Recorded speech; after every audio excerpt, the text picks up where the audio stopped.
नमस्कार दोस्तों, एग्जाम मित्र में एक बार फिर से आपका स्वागत है। आशा करता हूँ आप सभी अच्छे होंगे। दोस्तों, इस वीडियो में हम बात करेंगे नीट 2021 की एनटीए के द्वारा एक इम्पोर्टेंट नोटिस जारी किया गया है जो आपके आंसर की और स्कोर कार्ड से संबंधित है।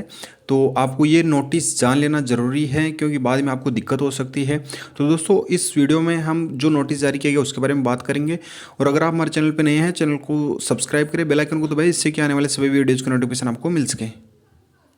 तो दोस्तों, ये एनटीए के द्वारा एक पब्लिक नोटिस जारी किया गया था। इस पब्लिक नोटिस में आपको जो फर्स्ट आपकी जो सबसे इंपॉर्टेंट थी वो थी आपकी सेकंड फेज़ की जो डेट थी उसे एक्सटेंड करके 13 अक्टूबर 2021 तक की कर दी गई है। तो जिन बच्चों ने अभी तक सेकंड फेज़ की प्रोसेस कंप्लीट नहीं किए हैं वो समय से पहले ही कर ले, क्योंकि फिर से अगर किसी तरह का कोई इश्यूज या सर्वर से रिलेटेड कोई इशू आएगा तो फिर आपका जो कैंडिडेचर है वो कैंसिल हो सकता है।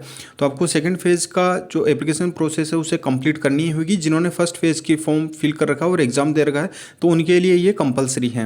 अब दोस्तों, आपको जो फर्स्ट फेज़ में कौन कौन सी चीज़ें आपको एडिट करने को मिलेगी और साथ ही सेकंड फेज़ की कौन सी चीज़ें, तो फर्स्ट फेज़ में अपने gender, nationality, email address, category, सब कैटेगरी, और सेकंड फेज में जो भी फील्ड्स आपने फिल किए थे तो वो सारे सारे एडिट करना जो मौका है वो आपको 13 अक्टूबर तक आपको दिया जा रहा है। तो आप इनमें से चेंज कर सकते हैं। जो सबसे इंपॉर्टेंट चीज़ है दोस्तों वो है आपकी जो ईमेल आईडी है वो।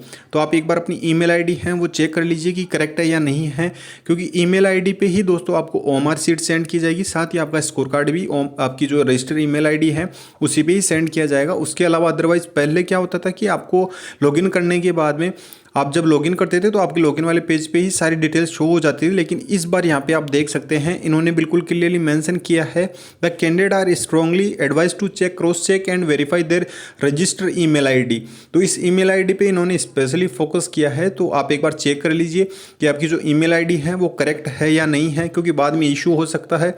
और आपकी जो ईमेल आईडी है वो एक्टिव होनी चाहिए और साथ ही आपके पास में उसके पासवर्ड भी होने चाहिए, जिससे कि अगर आपको स्कोर कार्ड या ओएमआर शीट सेंड की जाए तो आप लॉगिन करके उसे डाउनलोड कर सकें और अपनी जो भी स्कोर कार्ड है या ओएमआर शीट है उसे आप चेक कर सकें।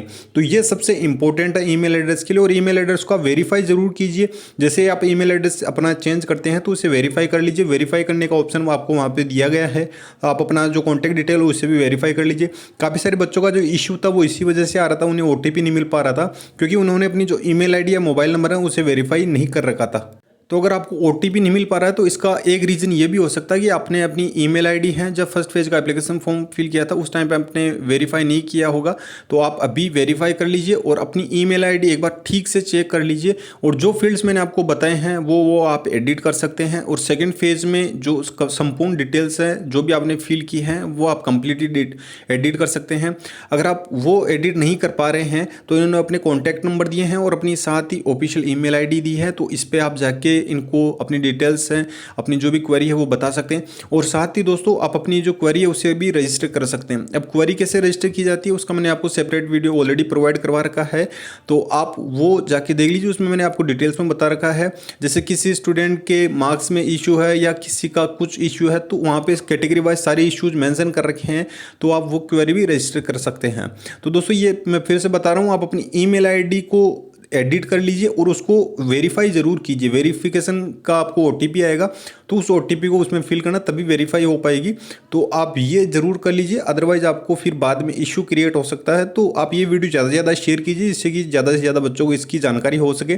और कोई भी डाउट है दोस्तों कमेंट बॉक्स में पूछ सकते हैं, मुझे इंस्टाग्राम फॉलो करके वहाँ से भी जानकारी ले सकते हैं। तो दोस्तों, फिलहाल के लिए यही अपडेट थी। आगे कोई भी अपडेट आई है, चाहे आपके आंसर की से रिलेटेड हो या आपके रिजल्ट से रिलेटेड हो, हमारे चैनल पर वीडियो के माध्यम से इन्फॉर्मेशन मिल जाएगी। तो चैनल को सब्सक्राइब करें, बेल आइकन को दबाएं जिससे कोई भी इन्फॉर्मेशन मिस ना हो। धन्यवाद। जय हिंद, जय भारत।